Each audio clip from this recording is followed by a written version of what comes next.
2020 से 22 के दौरान आईटी इंडस्ट्री को थोड़ी सी फैसिलिटेशन जब मिली तो 2 साल में 1.1 अरब डॉलर का इजाफा हुआ, 70% का इजाफा हुआ। मगर जैसे ही 2022-23 में पॉलिसी रिवर्स की, एफबीआर ने 3 दफ़ा टैक्स पॉलिसीज चेंज की 2 सालों में, उससे फिर एकदम -0.5, 70% से -0.5 पे आ गई। सो यहाँ पे डेफिनेटली मसला पॉलिसी इनकंसिस्टेंसी का ही है। तो मेरा जो ओरिजिनल सवाल है, बेसिक सवाल है, वो यही है कि क्या हमारे पास कैपेसिटी है, हमारे पास ट्रेंड एचआर है, हमारे पास ट्रेंड स्किल है, हमारे पास ऑर्डर्स हैं जिसकी बुनियाद पर हम कर सकें, या हमारे पास ये कैपेसिटी तो हो, उसके बाद अगर माहौल बनता है तो वो मैं जानना चाह रहा हूँ कि हमारी सकत है। लोग भी हैं, उनकी स्किल ट्रेनिंग के लिए बड़े बड़े प्रोजेक्ट्स भी शुरू किए गए हैं और इस वक्त सिर्फ मसला उस कुछ बेसिक डायरेक्शन का है जो अगर हम सही कर लें, हमारे पास एचआर ट्रेनिंग के थ्रू और कुछ दूसरे एक स्पेशल टेक्नोलॉजी जोन्स का एक प्रोजेक्ट हमने बनाया था जो कि बाद में डीरेल हो गया।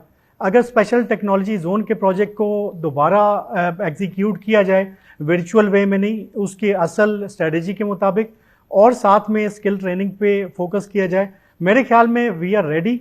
फिलीपींस जैसा मुल्क अगर 30 अरब डॉलर तक कमा सकता है कॉल सेंटर से, हमारे मुल्क में उससे बहुत ज़्यादा ह्यूमन रिसोर्स और यूथ बल्ज है जिसको हम यूज़ कर सकते हैं। और हमारी कंपनीज इंटरनेशनली बहुत ग्रो कर रही हैं। आप हमारी कंपनीज को देखें तो इस वक्त इंटरनेशनली उनके पास ज़्यादा ग्रोथ दिखा रही हैं वो लोग, और इस वक्त बाहर मुल्क से जा रहे हैं और वहाँ जाके सेटअप कर रहे हैं।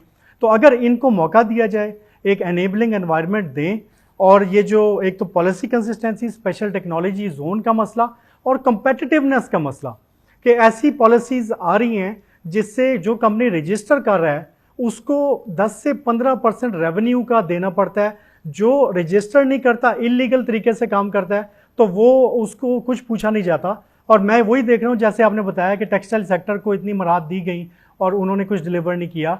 अगर इसी तरीके से पॉलिसीज चलती रही तो आईटी सेक्टर में भी आप देखेंगे कोई पेरोल टैक्स नहीं देगा, अपना सारा पेरोल टैक्स भी मूव करेंगे। हमें इस वक्त मुल्क के लिए सोचना चाहिए और हमें चाहिए कि जो रजिस्टर्ड कंपनी है और जो एक प्रॉपर चैनल से काम करना चाहती हैं उन्हें फैसिलिटेट करें। 2 बड़े मसले हैं, एक तो टैक्सेशन रिलेटेड पॉलिसीज और दूसरी एक्सचेंज फ्लो, और जो हमारे फॉरेन एक्सचेंज रखने की सलाहियत है या जो उनकी इजाज़त है वो होनी दरकार है।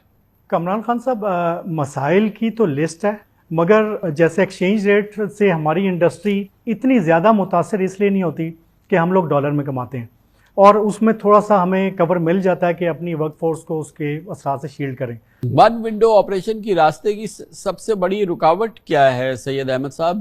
क्योंकि अब ये SIFC का जो निज़ाम तश्कील दिया गया है जिसमें IT को शामिल किया गया है, SIFC की रूह ही सिंगल विंडो सिंगल स्टॉप ये ऑपरेशन है, स्मूथ फ्री।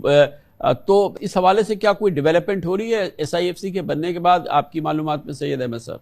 जी, जो SIFC की बहुत अच्छी बात है वो ये है कि मुल्क के टॉप मोस्ट फोरम पे IT की इंपॉर्टेंस की रियलाइजेशन आ गई है और इसको इन्होंने प्रायोरिटी एरिया डिक्लेयर कर दिया। तो ये तो मेरे ख्याल में बहुत एक अच्छी बात है।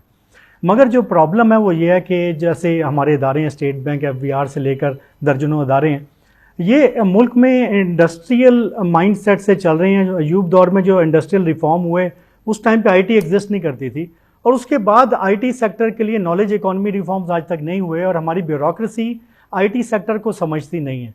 दैट इज़ वाई जब भी हम जो गुजारिशात लेके आते हैं, it's like a constant struggle कि हर वक्त स्टेट बैंक, FBR वो हमारा जैसे एक रस्साकशी चल रही होती है।